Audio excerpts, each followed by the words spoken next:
право называет мою малую родину Оленек краем бесчисленных стад оленей и лазурных горных рек. Природа щедро одарила этот край необъятными просторами тундры, высокими скалистыми холмами и большими голубыми озерами. Если попытаться описать тундру, то самое пышное богатство слов не отразит всю полноту ее чарующей красоты. Трудно определить время года, когда она была наиболее привлекательной и красивой. Ведь во все времена года с этим райским уголком крайнего севера по-своему поделились многогранными красками света нетронутой дикой природы. Каждое слово в книге под названием «Оленьими тропами к месторождениям алмазов Якутии» Эвенка Иннокентия Винокурова продиктовано любовью к своей родине, к ее красоте, щедрости и очарованию. Это дань сыновней любви и уважения. Читатель вместе с каюрами Эвенками кочует по бескрайним просторам тундры, становится свидетелем открытия алмазоносных месторождений, познает многие геологические тонкости.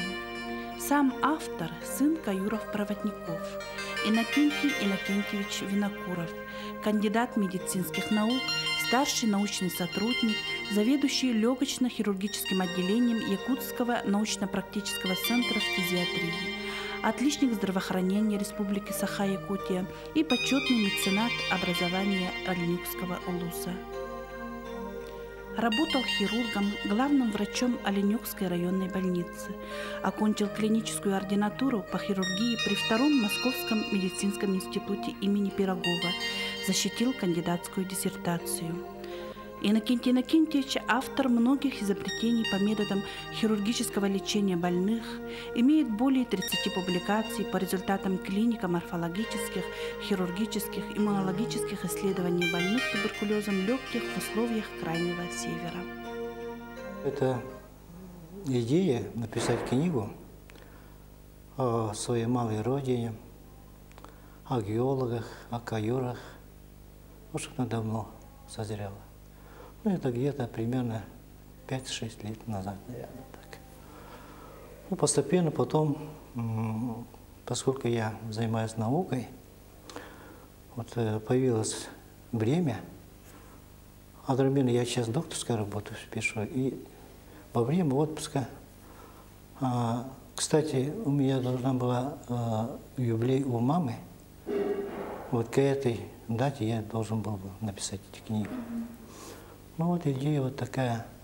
А сама книга, в принципе, она как бы то, что было в моей детстве, с моими родителями. Может, это хронологически все я написал в этой книге. Ну, человеку без таланта очень сложно написать книгу, да тем более такую. Да нет, это как бы... Это очень легко получается, оказывается. Я-то вначале тоже так думала, что придется там придумать какие-то сюжеты, там, что вот это надо описывать, как-то природу будет очень трудно.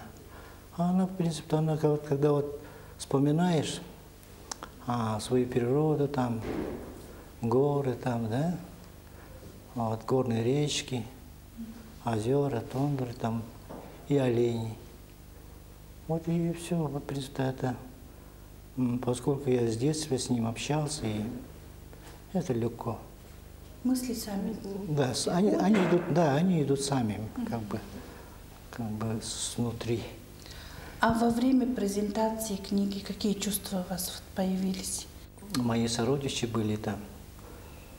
Честно говоря, я с ними не очень общался, потому что моя работа такая, каждый день на операцию стою, и вот посещать их вот эти мероприятия, да, с сородичами мало общался. И вот как раз вот с этим презентацией я с ними близко знакомился. И, в общем-то, я очень рад, что очень так столь высоко оценили мою книгу, что говорят, что эта книга должна быть, иметь, во всяком случае, в нашем репертуаре, нашей литературы. Потому что таких описаний про оленей, про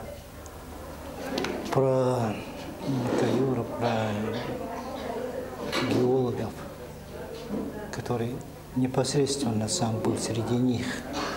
Нет такой книги, действительно. Да. Потому что те книги, которые были, да, написаны на эту же тему, да, они были написаны в основном самими, да, геологами, да. Или исследователями. Исследователями, да. Вот. И потому и они, видимо, неплохо, но, в общем-то, они не знали особенностей вот этих каюров. Да и оленей они плохо знали. И повадки, там, какие бывают олени, там, что же это животное. Хотел бы вручить благодарность вам, автор книги «Оленями тропами и месторождением обманов» Якутии Винокурову Николаю Евгеньевичу. Дорогой Николай Евгеньевич, имею честь сердечно поздравить вас с выходом в свет первой книги с таким поэтическим, символическим названием «Оленями тропами и месторождением обманов Якутии». Я с большим удовольствием прочитал эту книгу. Замечательно то, что вы подняли такую злободневную тему, как развитие алмазной промышленности. Сегодня нас раздает положительный имидж нашей Якутии. Но неувидаемая ценность вашей книги состоит в увековечении венкийских каюров, сыгравших исключительно важную роль в поиске алмазов Якутии. Выражаю вам, Николай Евгеньевич, искреннюю благодарность за эту самобытную книгу, за ваш неутомимый труд по охране здоровья людей. У вас уже есть хорошее начало. От души желаю вам дальнейших творческих успехов. И я думаю, что вот эта книга должна иметь в обязательном порядке продолжить. Следующие книги будут. Зачем в этом мы договаривались. Вы такой работоспособный человек, талантливый человек. Это дело скрытого речи жизни. Успехов вам, счастья, здоровья.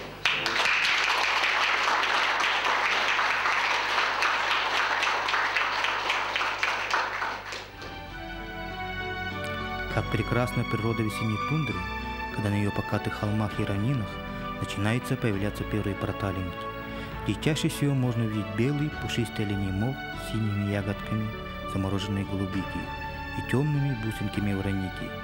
От приближения весны небо становится серебристо-голубым, отражаясь сплошной синевой в бескрайних просторах тундры. Солнце дольше стоит над холмами, светит ярче и сильнее. Наконец, после долгой холодной зимы чувствуется легкий поток теплого воздуха с нежным ароматом сырой земли и распускающихся почек тальника. За этим опытом, первым опытом написания книги про каюров, да, у вас есть уже какой-то другой другой план, другой книги? А в перспективе? Да. Ну, поскольку мне очень ближе вот эта природа, да?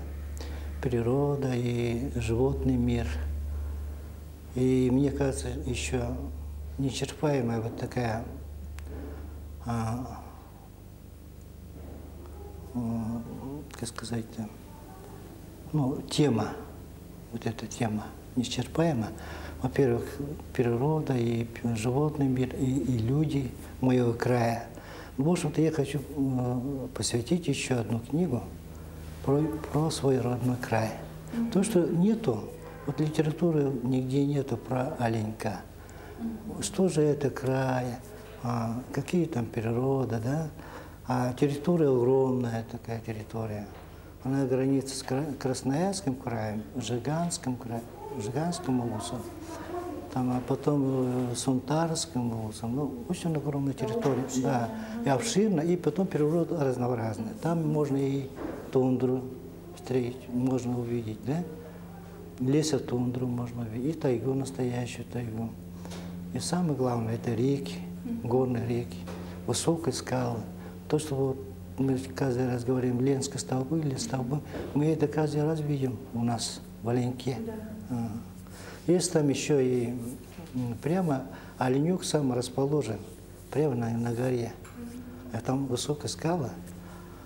Кстати, там есть еще скала любви называется. Да. Видели, наверное? Если были, то значит, там эта скала любви, Значит, если влюбленные, а эта скала совершенно в другом месте стоит, ее надо перескочить через обрыв.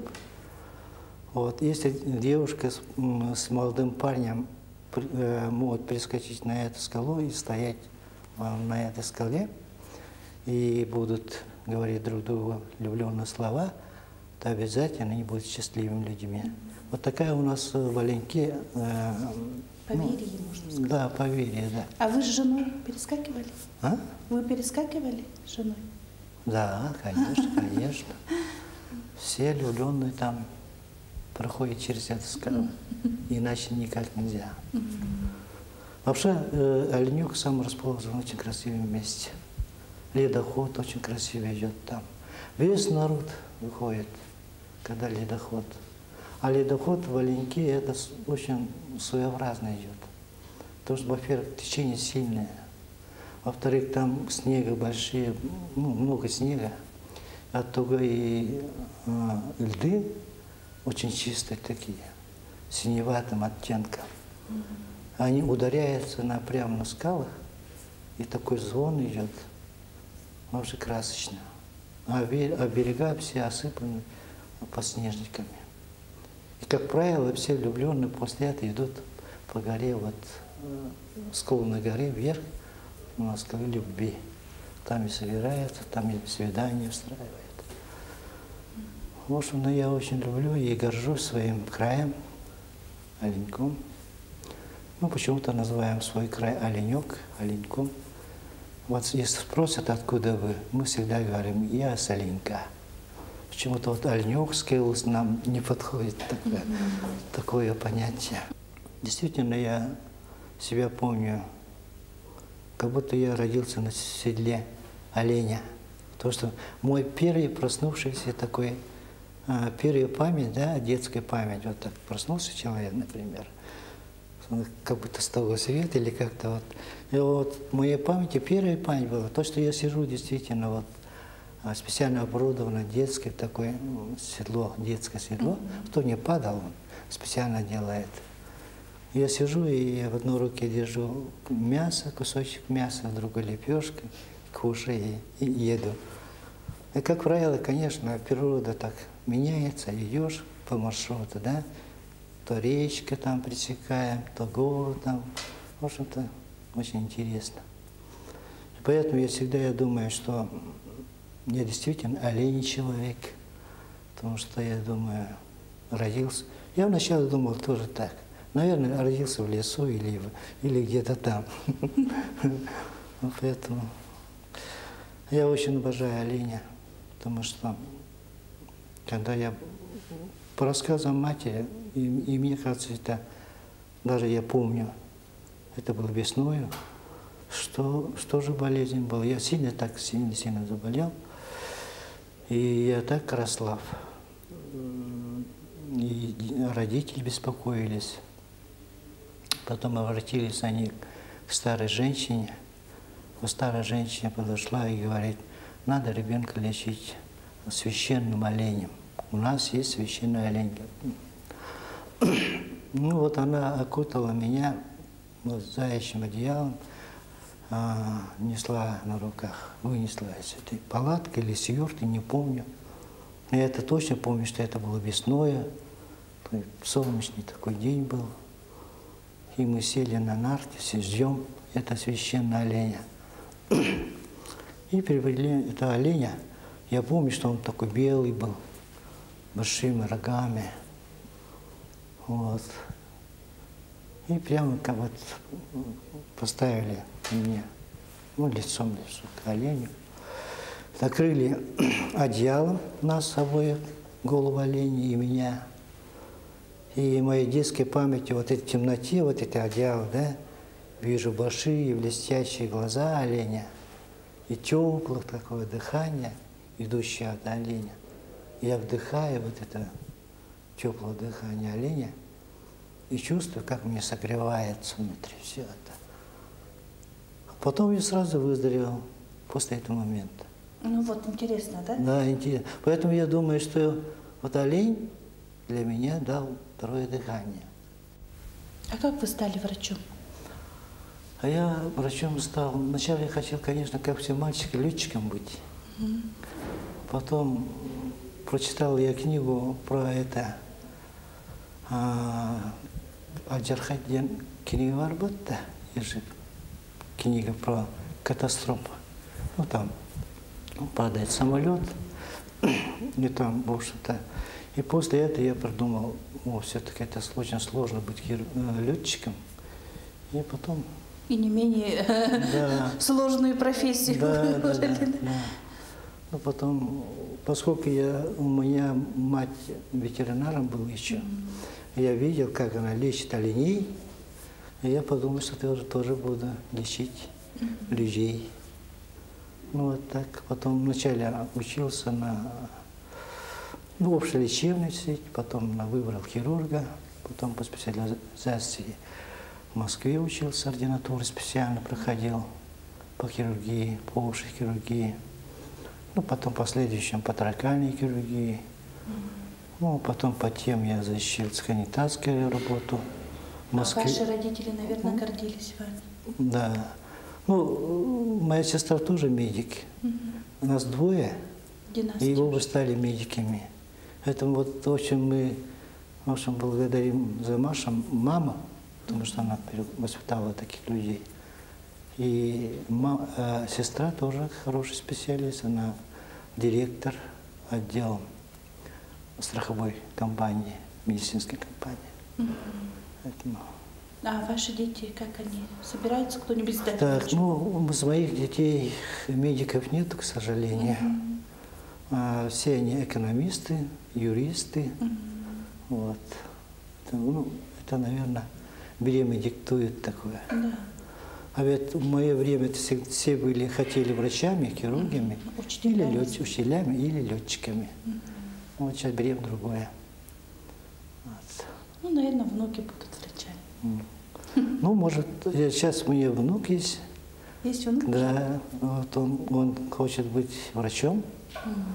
Он видит, как я оперирую. Ну, там кино показываем. И постоянно говорит, вот дед мой хирург, говорит, я тоже буду хирургом, говорит, лечить. Да. Но это очень сложно. Это просто очень такая романтичная, такая вот овеянная смелостью, храбростью профессия хирурга, да? Да, да.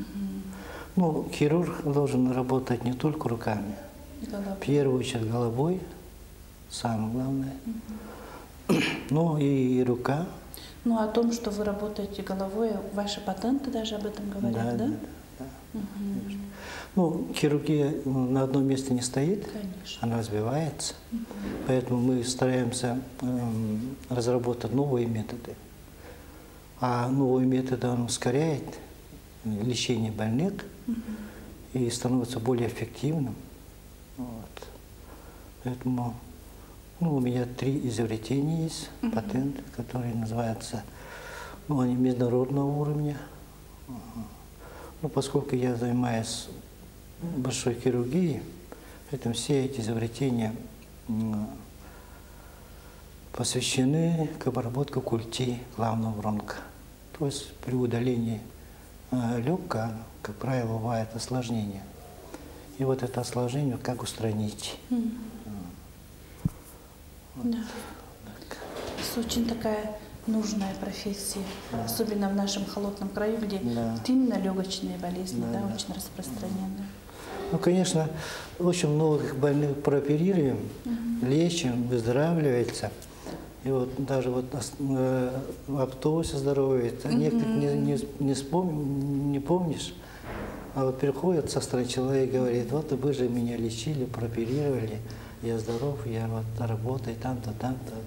Очень приятно, конечно. Когда мы кочевали, у каждого была олень. У меня действительно был белый олень был. Вот. Ну, сами знаете, олень у них рога большая, огромная такая, да, весистая такая.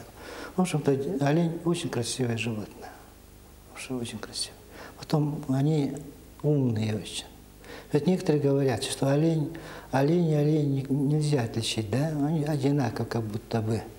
А на самом деле, если войти туда, в душу оленя, то олень каждый раз сам по себе отличается. Бывают олени более такие, ну, старающиеся такие, все узнать, там, да, все. Вот. Они как люди все разные. Все разные, да. Есть люди, есть олени, которые любят отделяться там от коллектива, так, уйти, одиночество любят. Вот так как же у людей. Характер, да. Бывают олени ленивые олени, так же, как у людей. Есть трудяга олени, вот. Есть олени веселые по характеру. Есть олени печальные такие. Вы так хорошо рассказываете, прямо все в глазах показываете.